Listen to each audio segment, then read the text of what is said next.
5 sekawan, di Pulau Harta. Bagian 12. Penemuan-penemuan menarik. Tak lama kemudian lantai kamar itu sudah bersih dari tanah, pasir dan rumput liar. Ternyata, lantai terdiri dari batu-batu pipih. Ukurannya semua sama besar, dan bentuknya persegi 4. Satu persatu batu diteliti dengan senter. Mereka mencari-cari, barangkali ada yang bisa diangkat. Mungkin kita akan menemukan sebuah batu besar dengan gelang besi terpasang dalam lekukan, kata Julian. Tetapi dugaannya meleset. Semua batu sama saja wujudnya. Benar-benar mengecewakan. Julian mencoba menyelipkan sekopnya ke celah-celah yang ada di antara masing-masing ubin batu itu. Ia hendak memeriksa, kalau-kalau ada yang bisa digerakkan. Tetapi ternyata tidak. Semuanya kelihatan terpasang di tanah yang padat. Sesudah bekerja keras selama kira-kira 3 jam, anak-anak berhenti untuk makan. Perut mereka lapar sekali. Mereka bersyukur karena banyak makanan tersedia. Sambil makan mereka membicarakan persoalan yang hendak mereka pecahkan. Kelihatannya jalan masuk ke ruangan bawah tanah toh tidak terdapat di bawah lantai kamar ini, kata Julian. Memang mengecewakan tapi menurut pendapatku tempatnya bukan di sini. Kita ukur saja peta itu. Barangkali dengan jalan demikian kita akan bisa mengetahui di mana sebenarnya letak tangga. Tapi tentu saja ada kemungkinan ukuran-ukuran pada peta tidak tepat. Jadi tak ada gunanya sama sekali. Walau begitu kita bisa mencobanya. Karenanya mereka lalu mengukur sebaik-baiknya, agar bisa mengetahui dengan tepat di mana kiranya tempat tangga yang menuju ke ruangan bawah tanah. Tetapi hal itu mustahil, karena denah ketiga lantai kelihatannya dibuat berdasarkan skala yang berbeda-beda. Julian menatap peta dengan bingung. Harapan sudah tipis sekali. Masakan mereka harus memeriksa seluruh lantai Puri Kirin? Pasti akan memakan waktu lama. Lihat, kata George dengan tiba-tiba. Jarinya menunjuk lubang yang mereka perkirakan merupakan gambar sumur. Kelihatannya jalan masuk ke ruangan bawah tanah, letaknya tak jauh dari sumur ini. Kalau kita berhasil menemukan sumurnya dulu, sesudah itu kita bisa mencari-cari sekitarnya. Sumur digambarkan di kedua denah. Letaknya kurang lebih di tengah puri. Idemu bagus sekali, kata Julian memuji. Kita pergi saja sekarang ke tengah-tengah puri. Kita bisa memperkirakan, di mana letak sumur tua itu. Karena menurut denah, letaknya pasti sekitar pusat pekarangan yang di luar itu. Keempat anak itu keluar, ke pekarangan yang cerah diterangi sinar matahari. Mereka merasa penting dan bersungguh-sungguh. Hebat rasanya mencari-cari batang-batang emas yang hilang. Mereka semua meyakini bahwa yang dicari benar-benar ada di salah suatu tempat di bawah kaki mereka. Tak terpikir oleh siapapun di antara keempat anak itu, adanya kemungkinan bahwa batang-batang emas yang dicari bukan tersimpan di bawah puri. Mereka berdiri di pekarangan yang dulu pernah merupakan pusat Puri Kirin. Mereka mengukur letak pertengahan pekarangan. Setelah terukur mereka berdiri di situ. Dengan sia-sia mereka mencari salah satu tempat yang mungkin merupakan lubang sumur tua. Semua tempat di situ penuh dengan tumbuh-tumbuhan. Pasir bertumpuk tertiup angin dari pantai, sedang rumput dan semak-semak bertumbuhan di mana-mana. Batu-batu pipih yang dulu merupakan alas pekarangan luas itu sekarang sudah pecah-pecah, dan tidak lagi terletak mendatar. Kebanyakan dari batu-batu itu tertutup pasir atau rumput. Lihat, ada kelinci, seru Dick. Seekor kelinci berwarna keputih-putihan meloncat-loncat dengan tenang melintasi pekarangan, lalu menghilang dalam sebuah liang yang terdapat di seberang. Kemudian muncul seekor kelinci lagi. Kelinci itu duduk sebentar dan memandang anak-anak, lalu menghilang pula. Anak-anak sangat tertarik, karena belum pernah melihat kelinci-kelinci sejinak itu. Sudah itu muncul kelinci ketiga. Kelinci itu kecil, telinganya besar sekali, sedang buntutnya kecil dan berwarna putih. Kelinci itu sama sekali tak melihat ke arah anak-anak, melainkan meloncat-loncat bagaikan bermain-main. Anak-anak gembira sekali ketika kelinci kecil itu mengangkat kaki depannya dan mulai membersihkan telinga. Mula-mula telinga kanan yang ditarik ke bawah, sudah itu menyusul yang kiri. Tim tak tahan lagi. Anjing itu diam saja ketika melihat kedua kelinci yang pertama meloncat-loncat melintasi pekarangan dan kemudian menghilang dalam liang. Tetapi seekor kelinci yang duduk diam-diam di depannya sambil membasuh kuping, benar-benar merupakan godaan yang keterlaluan untuk anjing yang mana saja. Tim mendengking, lalu lari melesit ke arah kelinci. Sesaat lamanya kelinci itu tak bergerak. Ia belum pernah ditakut-takuti atau dikejar sebelumnya. Karena itu ia tetap duduk sambil memandang anjing yang datang memburu dengan matanya yang besar. Tetapi kemudian kelinci itu berpaling lalu lari secepat-cepatnya. Buntutnya yang putih terayun-ayun mengikuti gerak larinya. Kelinci itu menghilang di bawah sebuah semak yang letaknya tak jauh dari tempat anak-anak berdiri. Tim mengejarnya, dan ikut menghilang ke bawah semak. Sesudah itu anak-anak melihat pasir dan tanah berhamburan. Rupanya tim berusaha mengejar kelinci ke dalam liangnya. Anjing itu mengorek-ngorek tanah dan pasir dengan kedua kaki depannya yang kuat. Ia mendengking-dengking karena bergairah, seolah-olah tak mendengar suara George memanggil-manggilnya. Tim bertekad hendak menangkap kelinci itu. Seperti kemasukan setan, ia terus mengorek-ngorek lubang yang makin lama semakin membesar. Tim, tulikah engkau? Ayo, kemari, seru George. Kau tak boleh memburu kelinci di sini. Kau tahu aku sudah melarang. Kau nakal sekali. Ayo, keluar. Tetapi Tim tidak keluar. Ia terus saja mengorek-ngorek dengan giatnya. George menyusul, maksudnya hendak mengambil anjingnya yang nakal itu. Tetapi sewaktu ia sudah dekat ke semak, tiba-tiba tanah dan pasir tak berhamburan lagi. Terdengar bunyi dengking ketakutan. Sudah itu sepi. Suara Tim tak terdengar lagi. Dengan heran George mengintip ke bawah semak. Ternyata Tim sudah tak ada lagi di situ. Anjing itu lenyap. Yang kelihatan cuma sebuah liang kelinci yang besar, yang semakin diperbesar oleh Tim. Julian, Tim hilang, ujar George. Suaranya terdengar agak takut. Dia kan tak mungkin masuk ke dalam liang kelinci itu. Badannya terlalu besar. Anak-anak mengerumuni semak. Dari suatu tempat di bawah terdengar samar suara mendengking. Julian melongo. Tim ada dalam liang itu. Serunya, aneh. Belum pernah ku dengar selama ini, ada anjing yang benar-benar masuk ke dalam sebuah liang kelinci. Bagaimana cara kita mengeluarkannya? Pertama-tama semak ini harus kita gali sampai tercabut, kata George tegas. Kalau perlu dia akan menggali puri kirin sampai terbongkar semuanya. Pokoknya, Tim harus diselamatkan. Aku tak bisa diam saja mendengar suara Tim melolong-lolong. Minta tolong. Semak itu terlalu lebat dan banyak durinya, sehingga anak-anak tidak bisa merangkak ke bawahnya. Julian merasa bersyukur, karena membawa berbagai macam alat. Ia pergi mengambil kapak. Mereka berbekal sebuah kapak kecil. Alat itu memadai untuk dipakai memotong tangkai-tangkai dan batang semak yang menghalangi-halangi. Dengan giat anak-anak menebas daun-daun semak itu, dan dalam waktu singkat saja sudah mulai kelihatan gundul.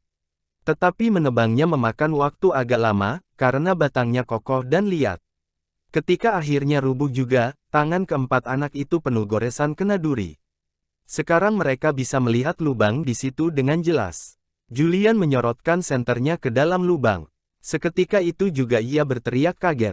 Aku tahu apa yang terjadi tadi. Ini dia sumur tua yang kita cari-cari. Liang kelinci berada di sisi sumur. Sewaktu Tim sedang sibuk mengorek-ngorek liang untuk melebarkannya, tergali pula olehnya tanah yang menimbuni lubang sumur. Kemudian ia terjatuh ke dalamnya. Ya Tuhan, seru George kebingungan. Tim kau selamat. Terdengar suara mendengking jauh di bawah. Rupanya Tim ada di suatu tempat di bawah tanah. Anak-anak saling berpandangan. Yah, hanya ada satu yang bisa kita kerjakan, ujar Julian. Kita mengambil sekop kita sekarang juga, lalu menggali tanah yang menimbuni sumur ini sehingga lubangnya terbuka sama sekali. Sudah itu barangkali kita bisa mengulurkan seutas tali ke bawah, lalu turun untuk mengambil Tim. Mereka mulai menggali dengan sekop. Sama sekali tidak sukar pekerjaan menggali lubang yang cuma tertutup akar-akar semak, batu-batu tembok yang runtuh dan batu-batu kecil serta tanah dan pasir. Rupa-rupanya dulu ada sebongkah tembok yang besar dari menara jatuh ke tanah dan menutupi sebagian dari lubang sumur. Dan setelah itu tanah dan pasir yang diterbangkan angin serta semak yang tumbuh melenyapkan sumur itu dari pandangan. Keempat anak itu menggabungkan tenaga untuk mendorong bongkah tembok ke samping. Di bawahnya nampak tutup dari kayu yang sudah sangat lapuk. Rupanya tutup itu di zaman dulu dipakai untuk melindungi air sumur dari kotoran. Kayunya begitu lapuk, sehingga ketika tertekan kaki Tim langsung jebol. Julian menyingkirkan tutup itu. Anak-anak kemudian bisa melihat ke dalam lubang sumur. Kelihatannya sangat dalam dan sangat gelap.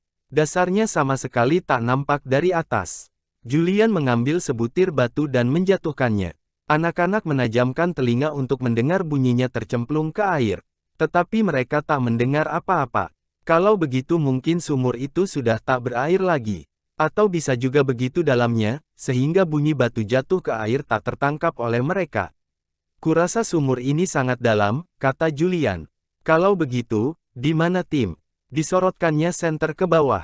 Itu dia Tim. Rupanya ada sebongkah tembok yang dulu jatuh ke dalam sumur dan tersangkut di tengah lubang. Dan Tim terjatuh ke atas bongkah itu. Ia duduk sambil menengadah dengan ketakutan. Anjing itu sama sekali tak mengerti apa yang telah terjadi dengan dirinya tadi.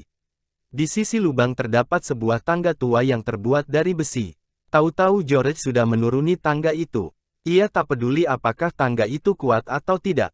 Dengan segera ia sudah sampai ke tempat Tim jatuh. Entah dengan cara bagaimana, George berhasil mengangkat anjing kesayangannya ke pundak. Kemudian anak itu naik lagi dengan pelan-pelan, sambil memegang Tim dengan tangan sebelah. Ketiga saudara sepupunya membantu menariknya keluar. Begitu menginjak tanah yang aman, Tim melonjak-lonjak mengelilingi anak-anak sambil menggonggong-gonggong. Rupanya ia pun merasa lega. Nah, Tim, ujar Dick.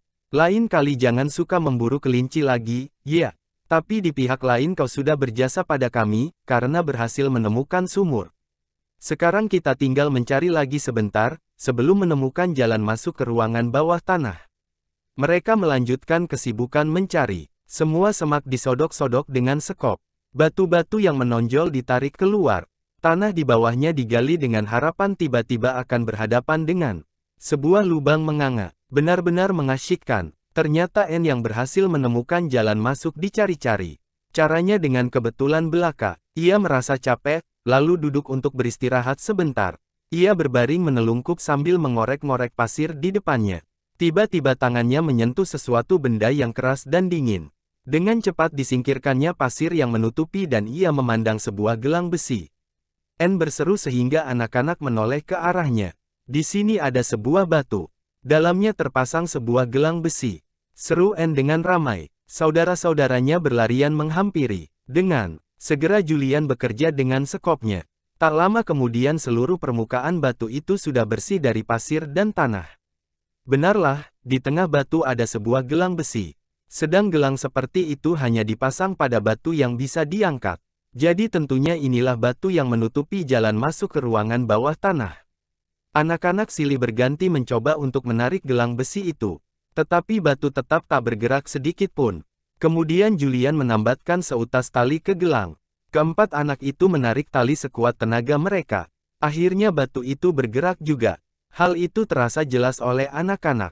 Mereka menjadi semakin bersemangat. Sekali lagi bersama-sama, seru Julian. Sekali lagi mereka menarik dengan sekuat tenaga. Batu itu bergerak kembali, lalu terangkat. Batu itu terangkat ke atas, sehingga anak-anak berpelantingan ke belakang dan saling tindih-menindih. Tim lari ke lubang yang terbuka. Sambil menjengukkan kepala ke dalam ia menggonggong dengan ribut dalam lubang itu. Seolah-olah semua kelinci di seluruh dunia tinggal Julian dan George bergegas bangkit dan lari ke lubang yang tadinya tertutup batu. Mereka berdiri di situ sambil memandang ke bawah. Muka mereka bersinar-sinar karena gembira. Mereka berhasil menemukan jalan masuk ke ruangan bawah tanah. Di bawah kaki mereka nampak jenjang batu yang dipahat dari dasar pulau itu sendiri. Arahnya menurun ke dalam gelap. Ayolah, seru Julian sambil menyalakan senternya. Kita sudah menemukan jalan yang kita cari. Sekarang kita mendatangi ruangan bawah tanah. Jenjang batu itu sangat licin. Tim yang paling dulu turun.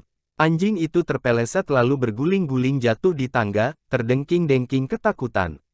Julian menyusul ke bawah, diikuti oleh George dan sudah itu Dick dan Anne. Hati mereka berdebar-debar semua. Mereka sudah mengharapkan akan melihat emas bertumpuk-tumpuk, serta berbagai macam harta karun bertebaran di bawah. Tangga yang terjal itu gelap dan berbau pengap. Anne tak tahan mencium bau itu. Mudah-mudahan saja udara di bawah segar, kata Julian.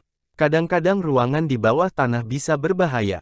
Kalau ada yang merasa aneh lebih baik cepat-cepat mengatakannya, supaya kita bisa naik ke atas lagi sebelum terjadi apa-apa.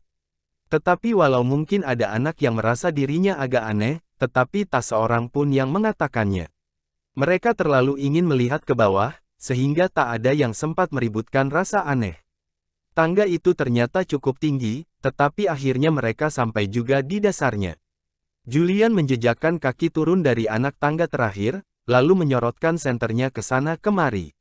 Di depannya nampak pemandangan yang menakjubkan. Ruangan puri Kirin yang di bawah tanah rupanya digali di tengah-tengah batu dasar pulau itu sendiri. Anak-anak tidak bisa mengetahui dengan pasti, apakah sebelumnya di situ memang sudah ada rongga-rongga gua, atau semuanya merupakan hasil penggalian oleh tangan manusia. Tetapi pokoknya semua kelihatannya penuh rahasia, gelap dan di mana-mana terpantul gema suara mereka. Julian mendesah sebagai tanda ketegangan perasaannya saat itu. Desahan itu terpantul pada dinding-dinding ruangan dan menggema bertalu-talu. Seolah-olah dalam tempat yang gelap itu ada makhluk hidup yang meniru-nirukan mereka. Anak-anak merasa agak seram dibuatnya. Aneh ya, kata George setengah berbisik. Seketika itu juga pertanyaan menggema makin lama makin nyaring. Aneh ya, aneh ya, aneh ya, neh ya. Hia, ya. Ya, En memegang tangan Dick erat-erat. Ia merasa takut. Ia tahu yang terdengar hanya gema belaka. Tetapi kedengarannya persis seperti suara orang-orang yang bersembunyi dalam rongga-rongga bawah tanah itu. Di mana kira-kiranya emas itu? Kata Dick, dengan seketika perkataannya. Menggema kembali, emas itu, asitu situ itu.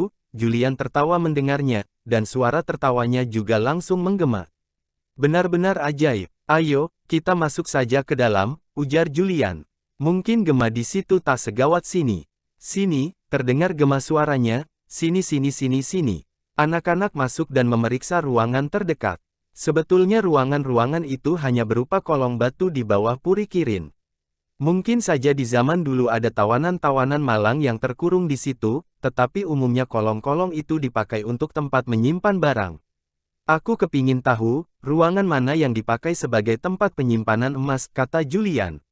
Ia berhenti melangkah, lalu mengeluarkan gambar peta dari kantong. Diperhatikannya peta itu dengan bantuan sinar senter.